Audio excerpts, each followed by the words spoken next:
পক্ষপাতিত্ব করার অভিযোগ।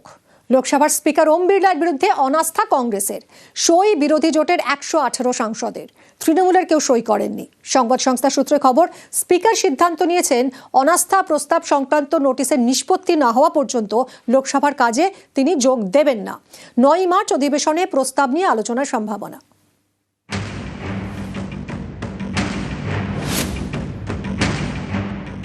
স্পিকারের বিরুদ্ধে অনাস্থায় সই করতে বা অনাস্থা প্রস্তাবে সই করতে তৃণমূলের কোনো অসুবিধা নেই। প্রত্যেকটা রাজনৈতিক দল যারা ইন্ডিয়া অ্যালায়েন্সের শরিক, তারা সবাই মিলে সই করে স্বাক্ষর করে একটা চিঠি লোকসভার স্পিকার বা অধ্যক্ষের কাছে জমা করুক। 3 দিন সময় দিয়ে যদি কংগ্রেস অনাস্থা প্রস্তাব আনে, তৃণমূলের প্রত্যেকটা এমপি সই করবে। আর যদি 3 দিনের বদলে আজকে আনে, তাহলে আমাদের যে স্ট্যান্ড, যে আমরা চিঠি দেবো।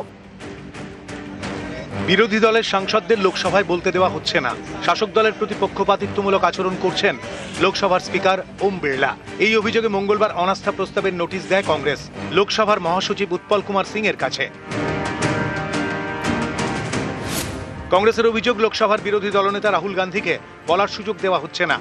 8 জন বিরোধী সাংসদকে সাসপেন্ড করা হয়েছে। 2 প্রাক্তন প্রধানমন্ত্রীর বিরুদ্ধে আপত্তিকর এবং ব্যক্তিগত মন্তব্য করেছেন বিজেপির এক সাংসদ, এর বিরুদ্ধে কোনো পদক্ষেপ করা হয়নি। এ নিয়ে স্পিকারের বিরুদ্ধে অনাস্থা নোটিশ কংগ্রেসের। এতে সই করেছেন ডিএমকে, সমাজবাদী পার্টি, আরজেডি সহ বিজেপি বিরোধী টিম ইন্ডিয়ার 118 জন সাংসদ, কিন্তু তৃণমূলের কেউ সই করেননি। স্পিকারকে 2 দিন 3 দিনের একটা সময় দেওয়া যেতে পারে। যদি কোনো ব্যবস্থা স্পিকার তার তরফ থেকে না নেয়, শুক্রবার নো কনফিডেন্স মুভ হবে, কোনো অসুবিধা নেই। এবং আমরা চাই যে হাউস চলুক। 3 দিন সময় দিয়ে যদি কংগ্রেস অনাস্থা প্রস্তাব আনে, তৃণমূলের প্রত্যেকটা এমপি সই করবে। আর যদি 3 দিনের বদলে আজকে আনে, তাহলে আমাদের যে স্ট্যান্ড, যে আমরা চিঠি দেবো। এরকম কোনো নিয়ম পার্লামেন্টে আছে কিনা জানা নাই। আগে চিঠি, তারপরে 3 দিন অপেক্ষা, তারপরে অনাস্থা প্রস্তাব। তৃণমূলের পক্ষ থেকে নতুন নিয়ম কানুন প্রয়োগ করার চেষ্টা করা হচ্ছে।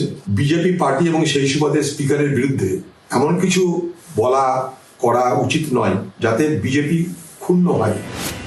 সংবাদ সংস্থা সূত্রে খবর, লোকসভার স্পিকার সিদ্ধান্ত নিয়েছেন অনাস্থা প্রস্তাব সংক্রান্ত নোটিশের নিষ্পত্তি না হওয়া পর্যন্ত লোকসভার কাজে তিনি যোগ দেবেন না।